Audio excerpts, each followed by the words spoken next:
आज हम मौलिक अधिकारों के बारे में पढ़ेंगे। मौलिक अधिकार भारतीय संविधान के भाग 3 में अनुच्छेद 12 से लेके 35 तक इनका वर्णन किया गया है। पहले हमारे संविधान में 7 मौलिक अधिकार थे, लेकिन 44वें संविधान संशोधन के द्वारा एक मौलिक अधिकार संपत्ति के अधिकार को हटा दिया गया। वर्तमान में हमारे संविधान में 6 मौलिक अधिकार हैं। पहला मौलिक अधिकार है समानता का अधिकार, दूसरा स्वतंत्रता का अधिकार, तीसरा शोषण के विरुद्ध अधिकार, चौथा धार्मिक स्वतंत्रता का अधिकार, पांचवा शिक्षा और संस्कृति को बनाए रखने का अधिकार और छठा संवैधानिक उपचारों का अधिकार। इन 6 मौलिक अधिकारों को हम विस्तार से पढ़ेंगे। इनमें कौन से अनुच्छेद में क्या बातें लिखी गई है। ये जो मौलिक अधिकार है वो हमें अच्छे ढंग से जीवन जीने के लिए बहुत आवश्यक हैं।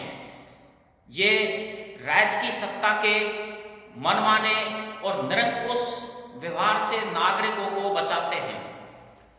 तो हम आइए 6 मौलिक अधिकारों का विस्तार से वर्णन करते हैं।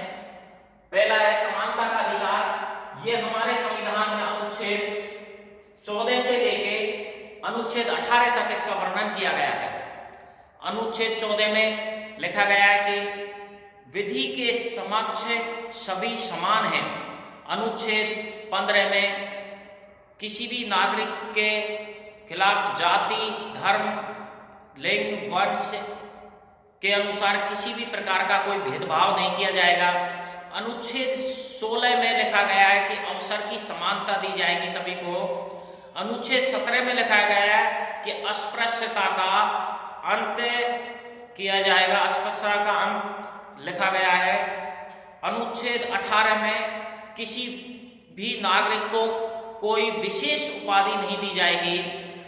इस प्रकार ये 14 से 18 तक समानता इसमें मुख्य विषय है। सभी नागरिकों को समानता के अवसर उपलब्ध कराना इससे समानता के अनुच्छेद का मुख्य कार्य है। अब इसमें अनुच्छेद 19 से लेके 22 तक, अनुच्छेद 19 से लेके 22 तक स्वतंत्रता के अधिकार का इसमें जिक्र किया गया। भारतीय संविधान में स्वतंत्रता के अधिकार का जिक्र किया गया है। अनुच्छेद 19 में 6 प्रकार की स्वतंत्रताओं का यहाँ जिक्र किया गया है। पहले कहीं भी बोलने की आजादी और दूसरे शांतिपूर्ण सम्मेलन करने की स्वतंत्रता, तीसरा संघ बनाने के लिए और किसी भी जगह अबाध संचरण करने की स्वतंत्रता, किसी भी भाग में, देश के किसी भी भाग में बसने की स्वतंत्रता और किसी भी भाग में जाके कारोबार कर सकता है। ये 6 प्रकार की स्वतंत्रता अनुच्छेद 19 के तहत दी गई है।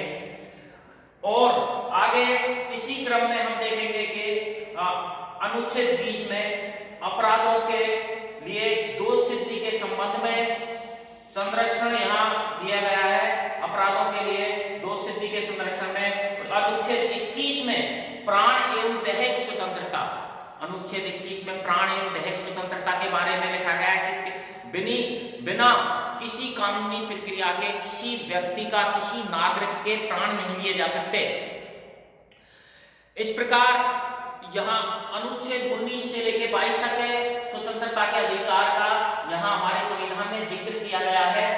और तीसरे नंबर का हमारा अधिकार है शोषण के विरुद्ध अधिकार।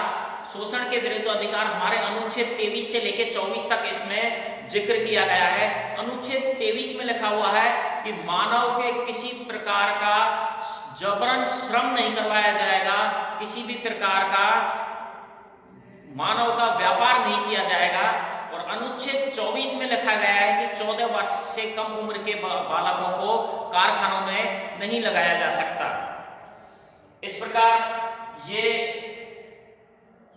तीसरे अधिकार में शोषण का, जो यहाँ शोषण हो रहा है व्यक्ति का, उसके खिलाफ पाबंदी यहाँ इसमें लगाई गई है। चौथा है धार्मिक स्वतंत्रता का अधिकार। अनुच्छेद 25 से लेके अनुच्छेद 28 तक धार्मिक स्वतंत्रता के बारे में लिखा गया है। इसमें धार्मिक स्वतंत्रता के फैसले में इसमें अनुच्छेद 25 में लिखा गया है कि अंतःकरण की स्वतंत्रता और किसी भी धर्म को मानने उसका प्रचार करने की उसमें स्वतंत्रता दी गई है। और यह में धार्मिक कार्यों के प्रबंधन की स्वतंत्रता अनुच्छेद 26 में दी गई है। और इस प्रकार 27 में धर्म की अभिवृद्धि को से करों के समुदाय के बारे में, यानी ऐसे धर्म जिससे धर्म की अभिवृद्धि हो उसमें ऐसे करों को जबरदस्ती नहीं थोपा जा सकता। और अनुच्छेद 28 में धार्मिक शिक्षा और उपासना के विषय में स्वतंत्रता दी गई है। अब 5वें नंबर का हमारा मौलिक अधिकार है शिक्षा और संस्कृति को बनाए रखना का अधिकार, यानी अल्पसंख्यक वर्गों के लिए ये अधिकार शिक्षा और संस्कृति का अधिकार दिया गया है। अल्पसंख्यक वर्ग अपनी इच्छानुसार अपनी शिक्षण संस्थाएं खोल सकता है और उसका प्रबंधन कर सकता है उसका, और उसमें अपनी शिक्षा संस्थाओं की स्थापना कर सकता है। ये अनुच्छेद 29 से लेके 30 तक इसमें जिक्र किया गया है। और अनुच्छेद 32 से लेके 35 तक संवैधानिक उपचारों का अधिकार दिया गया है कि यहाँ बाकी के जो ये 5 अधिकार हैं उनको उनके खिलाफ हम न्यायालय में जा सकते हैं, उनके खिलाफ उनको लेकर न्यायालय में जा सकते हैं। उन्हीं के तहत इस अनुच्छेद 32 के तहत हम न्यायालय में जा सकते हैं और सरकार के खिलाफ या किसी व्यक्ति या संगठन जो हमारे अधिकारों का उल्लंघन कर रहा है, हमारे अधिकारों को छीन रहा है, उसके खिलाफ हम इसी 32 के तहत अनुच्छेद 32 के तहत न्यायालय में जा सकते हैं। इस अनुच्छेद 32 को मौलिक अधिकारों की आत्मा या भारतीय संविधान की आत्मा भी कहा जा सकता है। मौलिक अधिकारों को भारतीय संविधान की आत्मा कहा जाता है।